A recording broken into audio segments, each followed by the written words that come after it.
Se inscreva neste canal, deixe o seu gostei, ative o sininho e compartilhe este vídeo. Fazendo isto, você estará ajudando no crescimento deste canal. A paz do Senhor Jesus. Irmãos, resolvi fazer esse vídeo devido a tantas coisas erradas que temos visto e ouvido no YouTube, por pessoas que se dizem cristãs, mas que na verdade vivem como o mundo. Querem introduzir coisas mundanas na igreja, ou seja, querem adaptar seu modo de vida ao Evangelho. O tema desse vídeo é Artes marciais é pecado? Para alguns o assunto é polêmico, pois vivem nessa prática e aprovam algo que é do mundo. Então o único jeito de desmascarar a mentira é usando a palavra de Deus, que é a nossa regra de fé e prática, onde encontramos os princípios que podem nos direcionar a fazer o correto. Em certo momento do meu discipulado, quando comecei a ter oportunidades na igreja, eu sabia que já tinha jovens praticando lutas há muito tempo, mas a me opor a isso e pregar contra essa prática, uma mãe de um jovem que era praticante de lutas, a saber, o boxe, ficou com raiva porque eu disse que lutas não são de Deus. Muitos querem viver como o mundo vive e continuar dentro da igreja assim, não aceitam ouvir a verdade. Se procurarmos o significado ou origem dos diversos estilos de lutas, a maioria tem como base a religião pagã, mas nunca encontraremos o cristianismo envolvido nessa prática. Agora vamos ver o que a Bíblia diz sobre qual é a luta do cristão. Porque não temos que lutar contra carne e sangue, mas sim contra os principados, contra as potestades, contra os príncipes das trevas deste século, contra as hostes espirituais da maldade nos lugares celestiais. Efésios capítulo 6, versículo 12. Quando alguém vai lutar, é óbvio que um será o adversário do outro. E está claro que nossa luta é contra o reino das trevas, ou seja, o mundo invisível. Vamos ver o que Paulo diz a respeito das disputas, idolatria, feitiçarias, inimizades, porfias, emulações, iras, pelejas, dissensões, heresias. Gálatas capítulo 5, versículo 20.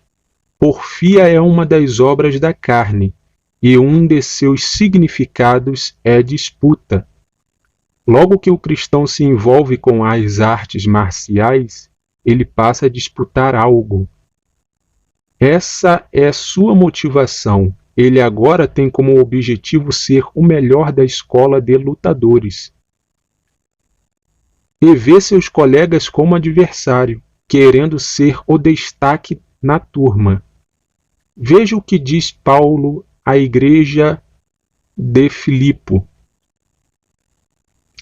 Nada façais por contenda ou por vanglória, mas por humildade.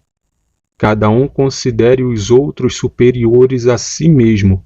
Filipenses capítulo 2, versículo 3. Se um cristão começar a lutar e às vezes ser destaque onde treina ou até mesmo em campeonatos, com o passar do tempo ele será glorificado pelos homens. Não tem para onde correr. Isso vai acontecer mais cedo ou mais tarde. Alguém dirá, fulano de tal é muito bom no que faz, ele é o melhor. Ou seja, o inimigo, dia após dia, vai paulatinamente encher o coração do cristão de si mesmo. Ele vai se tornar uma pessoa cheia de si. E logo, logo, ela estará bem longe do princípio ou vontade de Deus. Ou seja, Com o tempo ela será vencida. O inimigo ele não tem pressa em enganar o cristão, porque amavam mais a glória dos homens do que a glória de Deus. João capítulo 12, versículo 43.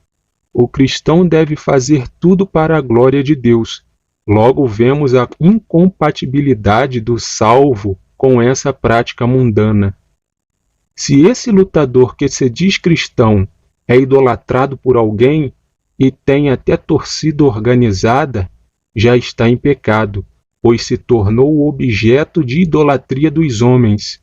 E se caso continuar no erro, está consentindo com o pecado de idolatria.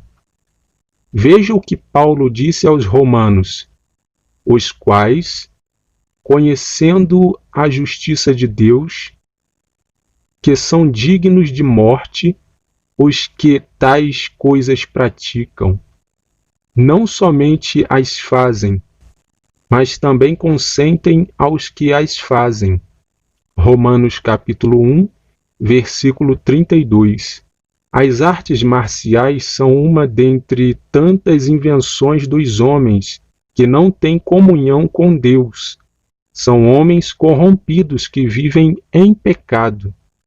Vede, isto tão somente achei, que Deus fez ao homem reto, mas ele buscou muitas invenções. Eclesiastes capítulo 7, versículo 29. Como seria a oração do lutador, no caso, o profissional? Como seria esta oração? Será que ele iria pedir a Deus para derrubar o oponente com um só golpe no rosto, fazendo-o assim desmaiar? Como seria a oração deste homem, que se diz cristão? Fica essa pergunta no ar, a ser respondida. Como disse num vídeo passado, o tema que abordei neste vídeo, se ir à academia é pecado, tem certas coisas que não é para o cristão se envolver, pois são coisas do mundo. Além disso, em certos lugares, só vai pessoas naturais, pessoas que não aceitam o evangelho, às vezes, ou que resistem a esta verdade. Eles vivem como Deus não existisse. Quanto mais pessoas que praticam certas coisas são de origem pagã, ou têm como base uma religião pagã. Veja o que Paulo disse à igreja em Tessalônica: abstende-vos de toda a aparência do mal. 1 Tessalonicenses capítulo 5, versículo 22. Agora veja o que Paulo disse à igreja em Éfeso: porque noutro tempo eres trevas, mas agora sois luz no Senhor. Andai como filhos da luz, e não comuniqueis com as obras infrutuosas das trevas, mas antes condenai-as. Efésios capítulo 5, versículos 8 e 11. Qual tipo de fruto as artes marciais produzem na vida cristã? Nenhum. Esse estudo não é para atacar nenhum irmão, mas apenas um alerta à Igreja de Nosso Senhor Jesus Cristo. Basta a cada um buscar a Deus em oração e leitura da Palavra de Deus, pois Ele está disposto a falar e a te convencer através do Espírito Santo.